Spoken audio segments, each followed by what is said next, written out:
and welcome. Tonight on the show, we're discussing Fiji's road to economic recovery in the midst of a global pandemic.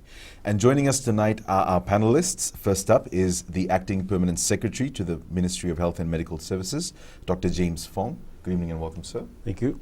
Also joining us is the Director General for Digital Government Transformation, Cybersecurity and Communications, Ms. Tupoutua Baravilala. Good evening, ma'am. Naka.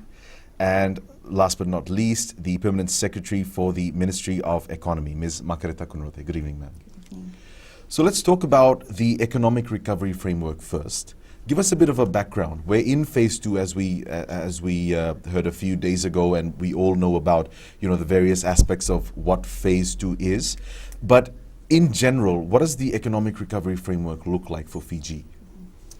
Well, as announced by Honourable PM a week ago, the principles around the economic recovery framework is threefold. Firstly, the idea is to ensure that we continue to contain COVID.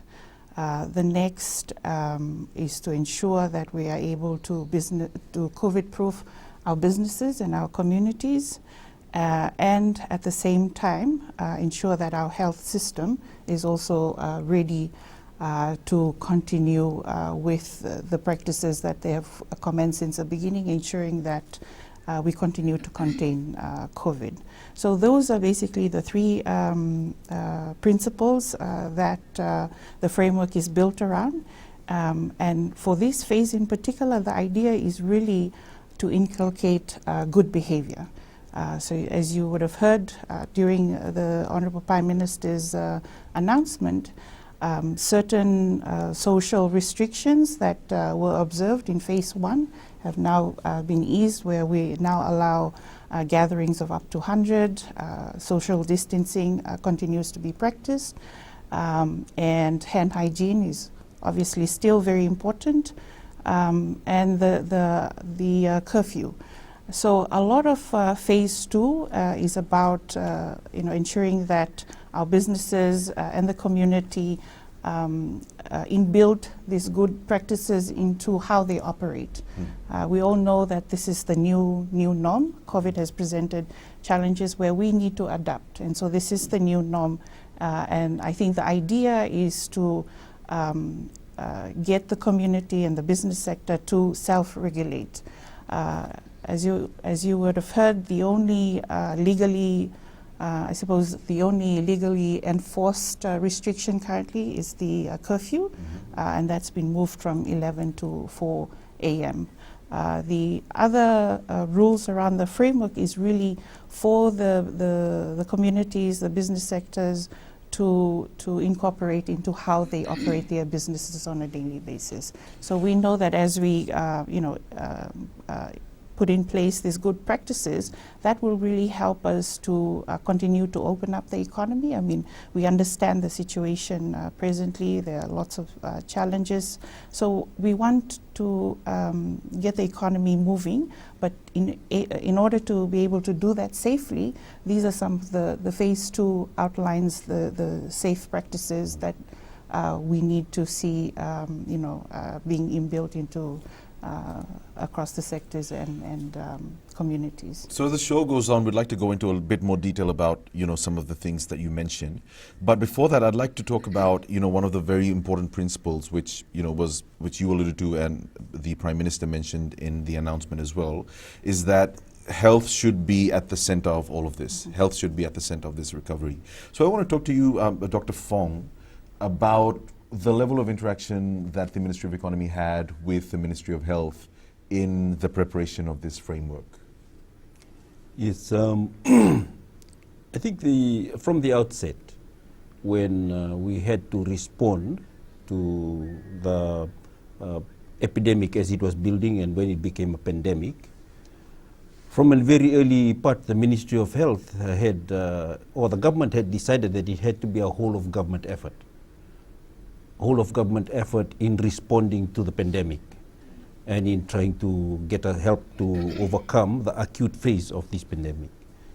So as we already know, we had 18 cases. All 18 cases were clearly defined in terms of how each case got an infection, who they spread it to, and we were able to therefore contain them because we knew all those features about everybody. The effort also allowed us to screen well beyond the number of cases. That means we ran through another 6,000 or so contacts or potential people that had to be screened through to try and decide as to which of them will actually get tested. And so far, I mean, they're all part and parcel of the current number of people who are tested at 4,000.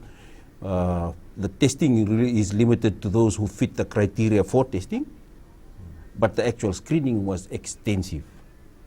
And we practically went through about 95% of Fiji's population to look around for people with symptoms, with temperature.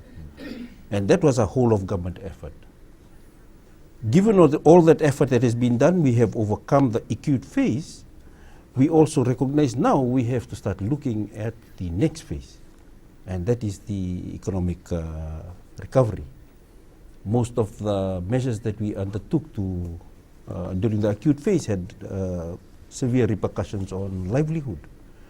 And whilst we are cognizant of the adverse health effects of the acute phase of COVID-19 by itself, we are also worrying now about the health effects or the bad health effects of people not being able to put food on the table, not being able to generate their own income. And this is why we are now working acutely with the Ministry of Economy to try and see how we can, as PS Economy said, how we can safely engage in socio-economic recovery. But I think the thing was that we started from a good footing. We started as a whole of government effort, and we're still moving forward as a whole of government effort in coordinating both the acute phase and the recovery plans. When we come back from our break, we'll talk about Phase 2 recovery, especially a key aspect, which is the Care Fiji app. Stay with us.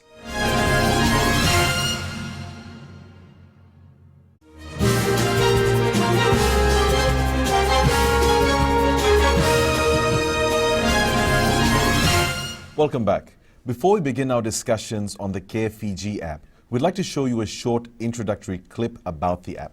Help in our campaign against COVID-19 with the Fijian government's Care Fiji app. Care Fiji app is designed to help the Ministry of Health and Medical Services notify you at the earliest if you have come in close contact with a person who has tested positive for COVID-19. How does it work? Simply download the Care Fiji app and switch on your device Bluetooth. Bluetooth signals will determine when your phone is in close proximity to another device which has the Care Fiji app. If any Care Fiji user gets infected with COVID-19, he or she will be asked to upload their information, all while maintaining their absolute security and privacy. Visit the Care Fiji website on www.carefiji.digitalfiji.gov.fj for more information. Download the Care Fiji app today and help Fiji's campaign against COVID-19. Ms. Tupo, you're the Director General for Digital Government Transformation, Cybersecurity and Communications, and the administration of this app was under your care. So let's talk a bit about this app, and we'll get to some of the concerns that have been raised. But for someone who isn't aware, the Care Fiji app is developed in Fiji, yes? Yes. And it's modeled off of other apps that have been implemented in Australia and Singapore. It's modeled, it's based on the source code from the Singaporean government. So their contact tracing app is called Trace Together. Australia and Fiji used that source code, and then we developed our own. Yeah. So for someone who isn't aware, talk to us about the general workings of the app. Okay, so basically what Care Fiji is. Care Fiji app under the Digital Fiji initiative assists the Ministry of Health and Medical Services. That's the core element of this app. It assists the Ministry of Health and Medical Services to enable the contact tracers to be able to contact the Care Fiji user at the earliest if they've crossed paths with a Care Fiji user who has been recently diagnosed with COVID-19. So if I could just use an illustration. So take, for example, us in this room, we've all downloaded the Care Fiji app and we've turned our Bluetooth on. A week from now, so next week, I start getting ill. I then go and get tested. I now have COVID-19. So the current manual contact tracing that is done by the Ministry of Health and Medical Services, they will then sit down with me and they will then ask me, who have I been in close contact with over the past few days? That's where this app comes in. So instead of, that relies on a few factors, right? So the accuracy of my memory, how far back I can remember, how many people I can remember, but it will not capture the strangers, those who I have, those who I don't know. So if during the week I caught the bus, the friend that went with me, that information I can give, but the person who is sitting in front of me or at the back of me, I wouldn't be able to give that information to the contact tracing team. So basically, that's what it does. The Care Fiji app is there to be able to, if I do get diagnosed with COVID-19, I then, with my consent, give the information that is on the app, which is encrypted reference identifiers of the mobile number. So it's not the actual 990 number. It would be an encrypted version that is stored on the phone. Also the timestamp, the date, and how long we were together. So if I were to take today, it would show the encrypted versions of all your mobile numbers that would be stored on my phone, this particular time, this date, and for how long we were here. That's the only information, that's the minimal information that's required to be able to enable the contact tracing team to notify you at the earliest and give you health advice. You know, you've been close to a COVID-19 patient, please, self-isolate and all the other health advice that they will give. You know, ever since the announcement, and this is to you, Mr. Poe and Dr. Fong, the assumption seems to be that all of your information is going to all of the staff at the Ministry of Health. So when the contact tracing team does access this information, how big is this contact tracing team? What regulations do you have in place within that team for that information not to be leaked? And once the need arises for that information to be accessed, how does it all work to either of you? So I'll talk on the side of when the user actually uploads and the security features that's there and the safeguards that's there. So with regards to the Care Fiji, the information that's there, the minimal encrypted and anonymized information that would be stored on the Care Fiji user's phone, so in this example, my phone, the information is encrypted. Once it goes to the Ministry of Health and Medical Services, it then gets decrypted, and then they would then only be able to view that minimal information. So with regards to the app itself, the app permissions, if you were to look at what app permissions is required compared to, say, other mobile apps that's there. So you look at TikTok, you look at WhatsApp, you look at Facebook, you look at Messenger, the only it's very minimal app permissions that's there. Just one way in which a person could find, if they didn't know how to find this information, would be just to do a long press on that particular app you're looking at. So for Care Fiji, you would do a long press on the Care Fiji app. You'd have the app information show up. Click on that. It would show you which permissions is required by Care Fiji. So it doesn't need, it doesn't ask for your contacts, which some do. So for instance, Viber, it would need it so that you could call people from your contact list and others. It does not have access to your camera. Other apps do. So really, the only information that it has is the encrypted and anonymized mobile number. There's no other information that the app can have. So you would be able to simply look at that just by clicking on your app permissions. And Dr. Fong, what happens once that information reaches the Ministry of Health? Who comes into contact with it? The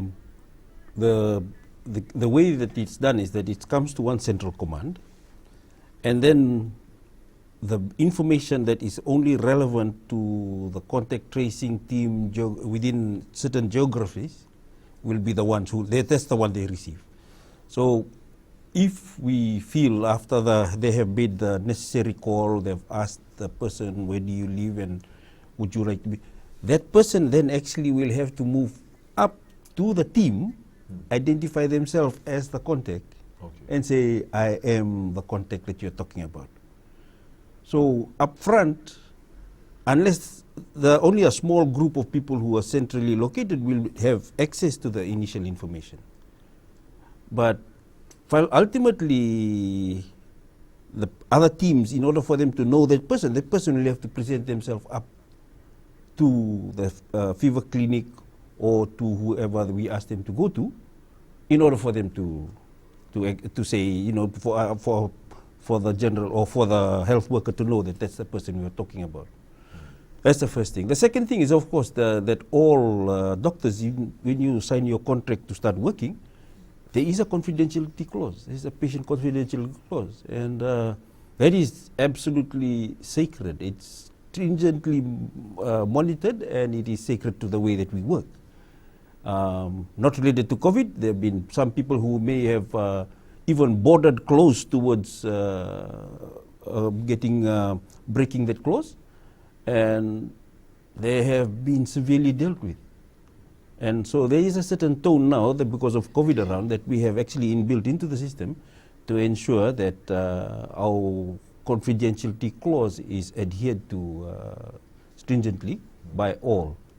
And I personally, I mean, the only time when the confidentiality can get broken is if somebody actually breaks that clause quite brazenly, and that would be risking a huge thing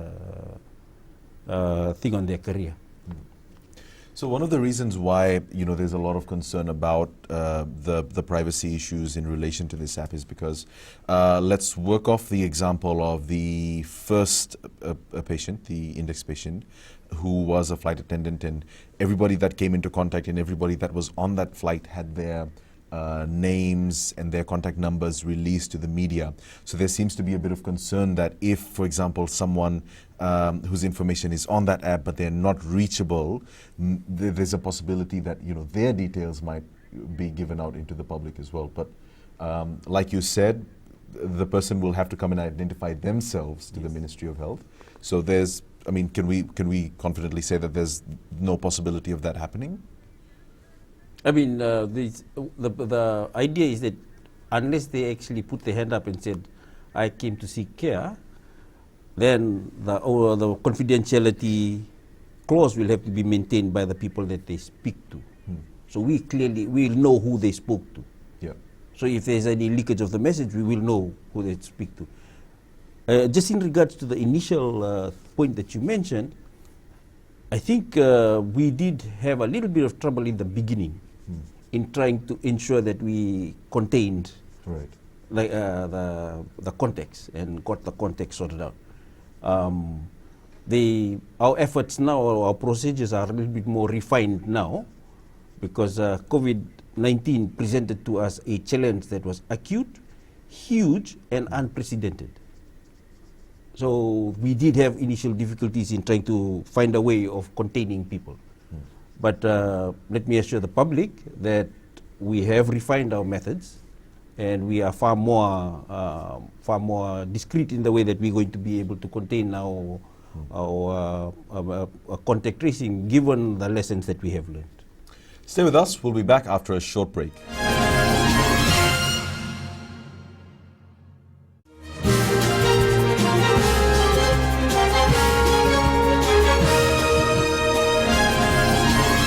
So if we carry on the discussion, Tupo, about the Care Fiji app, in other parts of the world where such apps have been introduced, we've heard before that it's not necessary for everybody to download the app and have the app. It's only necessary for a certain percentage of the population to have the app for it to be effective enough. Can the same be said about here?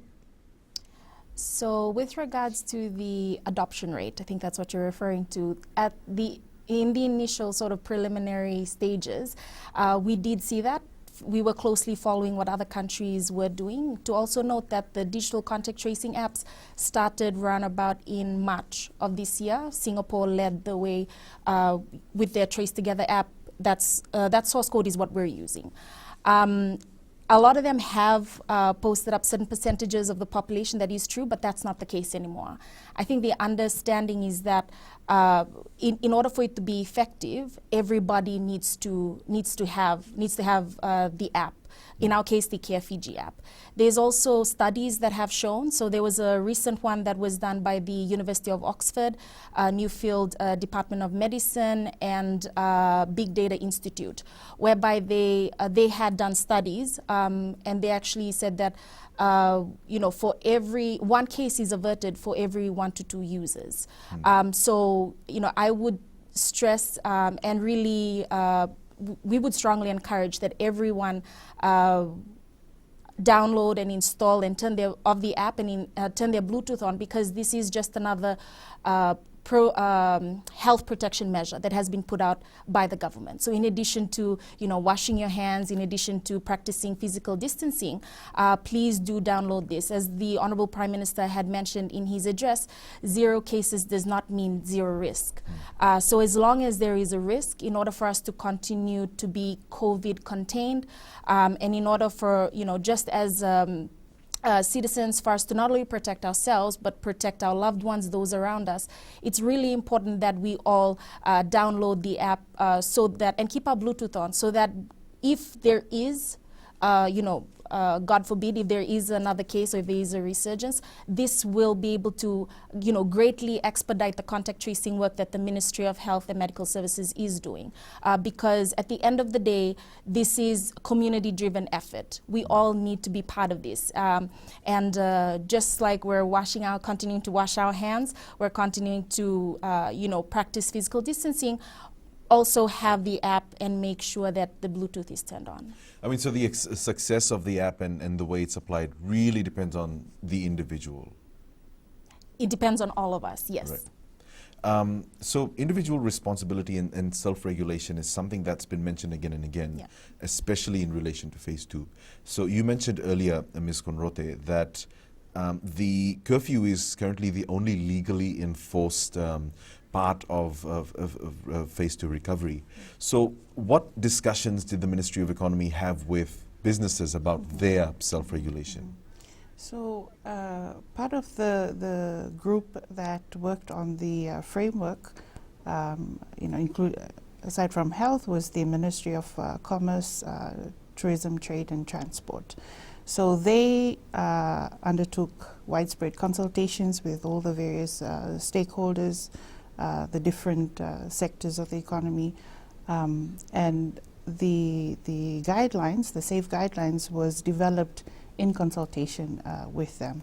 And a lot of this requires simple things like, ensuring that your workplace or your whatever the case may be, your cafe or your restaurant, has hand washing facilities, make available hand sanitizers, that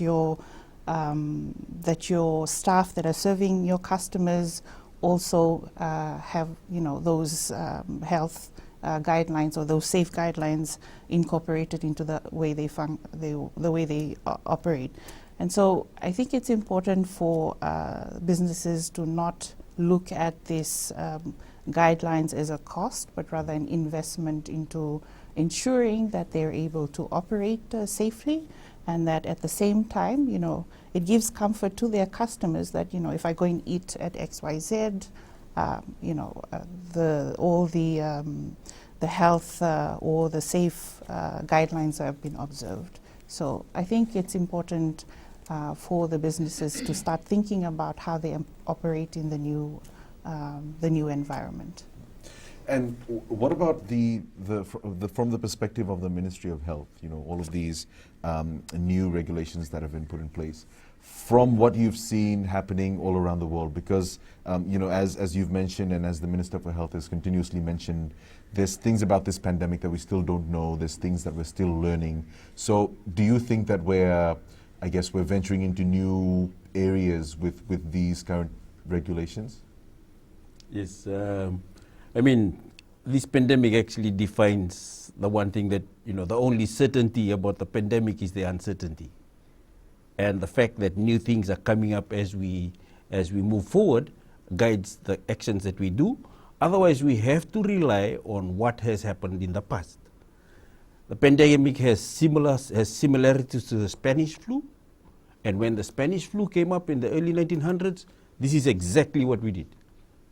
None of what we are instituting at the moment are called non-pharmaceutical interventions. And one of the problems is that when you have a non-pharmaceutical intervention, it requires the public to engage them. It's not like if I had a vaccine or a drug that I could give, it means I gave it and everybody would be safe. But in this case, every public member is responsible for not only their safety, but the safety of all those around them. I mean, the message that we want to give is, both my parents are quite old. So how anybody in the community behaves has an impact on both my parents. It's not only how I behave or how we in the room behave, it's how everybody behaves. So I think moving forward, it is an important message that, from a medical perspective, trying to regulate the kind of interventions that we're talking about is not something that we can do or no country can really do. However, I should say that these are interventions that have been long recognized historically. I mean, the word quarantine comes from long time ago. And the test is only something that we discovered 3 months ago, and the test has limitations. But in terms of transmission, the quarantine is what works better. So, those are a lot of these things that we have to keep reinforcing, the lessons of the past, and we look forward to see if there are any new lessons that we can help to supplement the lessons of the past. When we come back from our next break, we'll talk about some of the finer details in the Bula Bubble plan. Stay with us.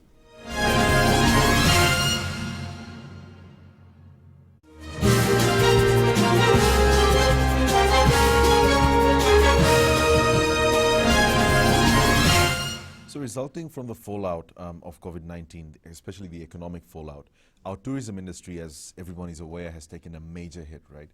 And in efforts to bring some revival to the tourism industry, the government announced within phase 2 of economic recovery, the what we now know as the Bula Bubble, which is essentially bringing tourists from Australia and New Zealand back to our shores. What are some of the key priorities for the Ministry of Economy under this plan?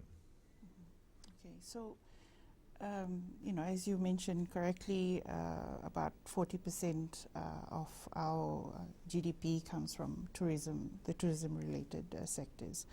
So, given the impact on the economy, one of the fastest ways to get the economy back on track is to recommence the tourism industry. So a lot of what has been built into the framework, and also the Ministry of Commerce, Tourism, Trade and Transport, they have also, in consultation with the industry, developed guidelines for COVID-safe operations. So these are very important. These guidelines are important for reopening the tourism industry. And so from the economic perspective, we understand that to get the economy back on track, we obviously need to look at how we can bring back the tourism industry.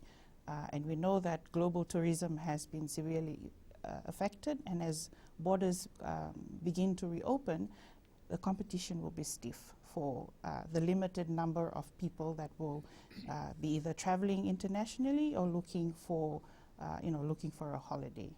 We understand that the pandemic has affected the global economy, so the number of people that will be in a position to travel is of course limited.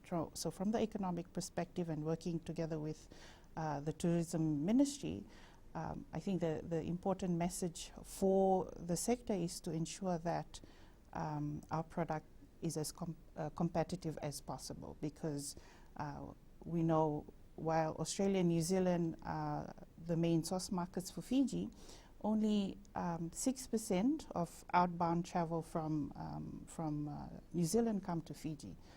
And for Australia, only 4% of all their outbound travel come to Fiji. So the numbers are quite low, but it also presents an opportunity for the tourism sector to be able to grow that number. And so in this current environment, that will be even more difficult. So I think working on the competitiveness, the product that we package, and We're hearing that Fiji Airways, together with a number of operators, are looking to introduce a package that covers airfares, accommodation, food and beverage.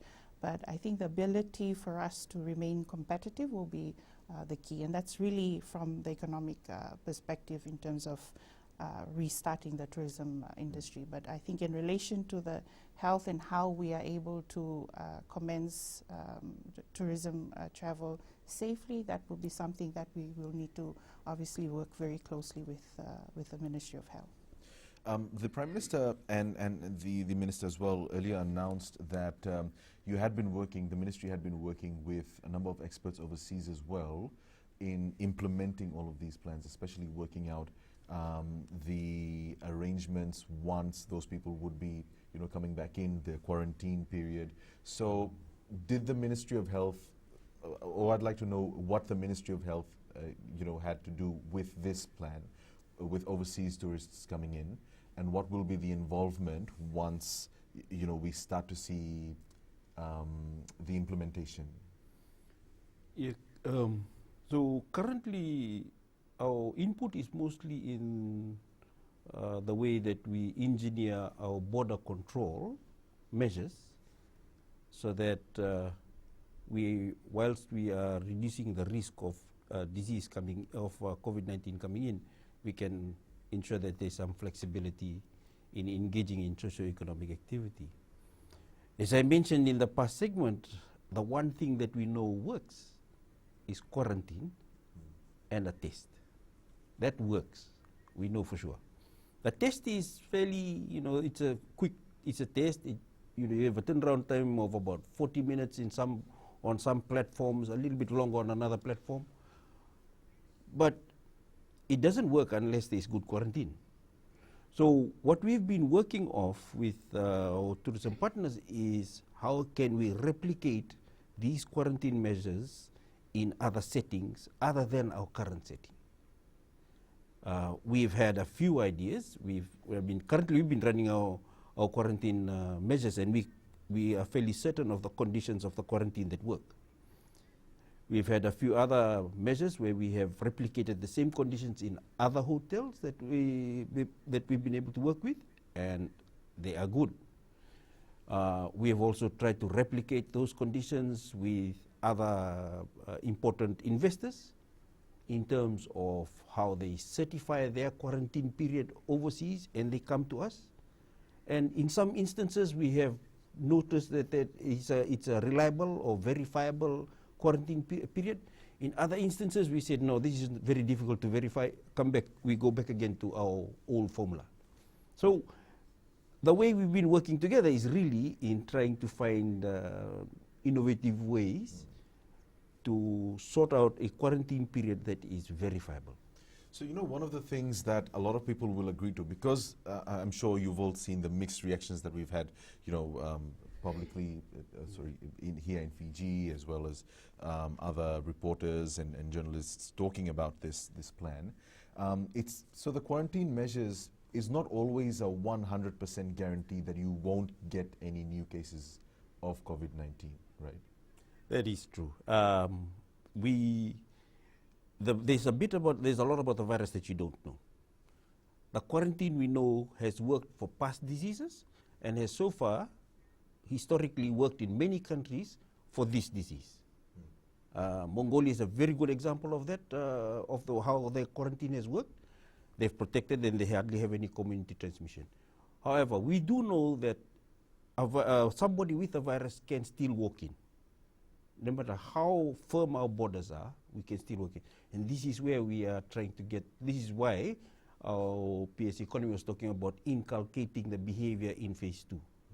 Because we feel that if there's good behavior, the virus might go to 1-2% and stop. In order for the virus to move throughout the community, it requires human beings to pass it from one to another. And if human beings are distant enough so that they only pass it to those they are close to but not beyond, then we will stop the spread. So yes, it does mean that the community is the final defense against COVID-19. We'll come back with our final segment after a short break. Stay with us.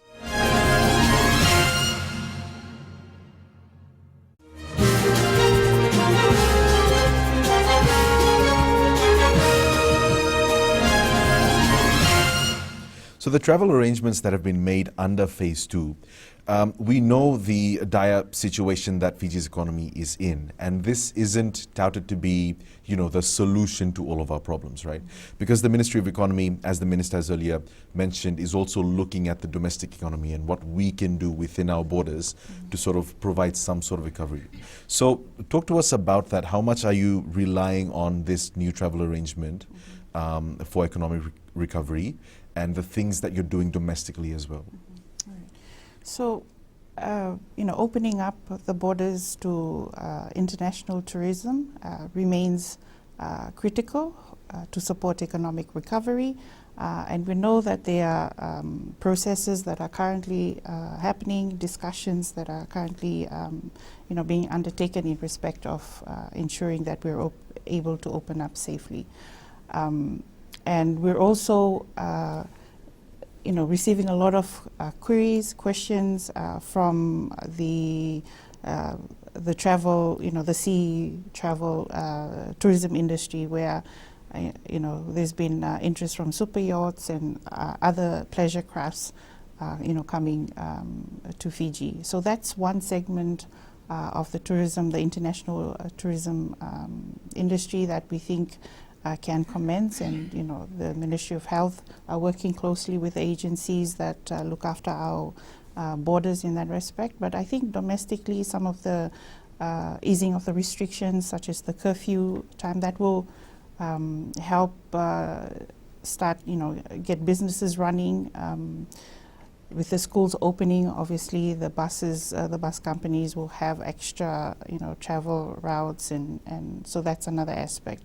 But I think what we're also looking at is, the ability of our domestic economy to adapt, and also to look at opportunities for diversification outside of tourism.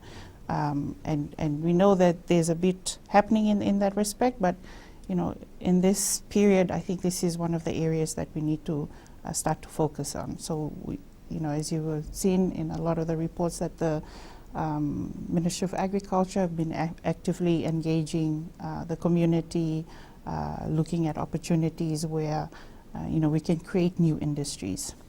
There's opportunities for manufacturing. With the pandemic, a lot of the supply chains have been affected, and so this also, for countries such as Fiji, we can look at how we can be a new manufacturing, create new manufacturing bases to supply, whether it's the region or look at new supply markets. So that's some of the areas that, as an economy, be important to focus on, aside from ensuring that we're able to get tourism to operate again. So nearing the end of our show, very final question to you, Mr. Fong, and this is something that I just can't go without asking. Under the new travel arrangements announced in phase 2, is the Ministry of Health prepared for the scenario that we get a fresh new wave or a brand new case of COVID-19 coming into our borders? And also, what does that mean for our recovery framework in general? Are we going to go back a few phases, or what's going to happen? Okay, so we have written up a protocol that allows us, there is a group of us, the task force, that allows us to assess the risk of local transmission and the risk of disease importation, and ensures that we can move safely within phases. There is also a protocol for when and if we need to reapply stringent measures. And for us, the stringent measures will only be applied if we find a case in the community that we cannot trace in terms of how they got the disease and who they spread it to. Or if from one of our quarantine facilities we have some breakdown in some of the security measures that will require rapid reaction to contain the breakdown. I must admit that currently the risk of such a breakdown is really low, because when I've seen the way we've engaged them, it's quite well contained. We have ensured that within the quarantine facilities themselves, all the staff who are working inside have a certain protocol to ensure that they will not actually be able to bring the disease out into the community. So that's all done, and those are risks that we have mitigated. But as long as we have cases occurring within the quarantine facility, and we know that there is no break in our quarantine conditions, we are not worried. It will not change the phases or the way that we move through our phases. So a lot depends on the ministry's ability to contain the quarantine, yes, and to contact trace, right? Yes. And that brings us to you, Tupo. The contact tracing app for people coming from overseas countries, it also applies, right? They also have to have the app installed on their phone? Yes. So with regards to foreign nationals coming in and new visitors coming back into the country, they need to have the app installed. We've also partnered with Vodafone and Digicel, whereby they would be also stationed before they actually come out from the baggage area, where those who do not have a phone, they can buy a phone from them for as low as $100. They can also help them with regards to downloading it. So we've been able to put in processes to be able to make it easier for the tourists and those that are coming in to be able to have the app. Very final question. Two issues. The first is the privacy issues that I'm sure you're aware some privacy issues were raised. So I'd like to know about the privacy guidelines that the app follows very, very quickly, and any information that we want, or for example, if I wanted to conduct some independent research into this app, where could I get that information? Okay. So just with regards to the first question in terms of the privacy safeguards. So once you've registered through the app, you would see that the way the app is designed and the screens that are there, it's to be able to inform you and let you know what's the app required for, what it will not capture, what it will capture. So one of the main things that have come up is location. We can confirm that because of the technology that is used, which is Bluetooth low energy technology, it is a non-tracking technology. So the app cannot track your location. So using my example, if I did get it, it would not know, on this particular day I was in Suva, I was in Nandi, I was in Lotoka. It only shows who was in close proximity to me at that particular time. The other thing is we want to reinstate that the actual identities of the Care Fiji users is protected. The only personal information that is required is the mobile number. And the reason why that is required is to so that you can activate your account, and also so that the contact tracing team can contact you at the earliest. So the way in which the app has been designed is a privacy by design model, in that we've made sure there's a privacy policy that is, when you go through the app, you will see it. It's also available on the Care Fiji website. But we'd like to reinstate, that the app is secure, the app is easy to use, it is hassle-free. The main thing is we need to be able to assist those on the front lines, our contact tracing team, that should there be a case, which we've just heard of, God forbid, if we get another case, community-driven contact tracing will greatly assist the manual contact tracing efforts of the Ministry of Health and Medical Services. For more information, that is available on the Care Fiji website. That's on www.carefiji.digitalfiji.gov.fj. So that website is free, so you don't need mobile data in order to access it. Yeah. And very quickly before you round off, Ms. Conrote, I just can't let this one go. The budget announcement is expected soon. Just quickly, how much of a priority is the COVID-19 taking up in the budget? Mm-hmm. Well, so the budget will be announced on the 17th of July, as has been announced by the Minister, and I think the Honourable Prime Minister also made mention of that.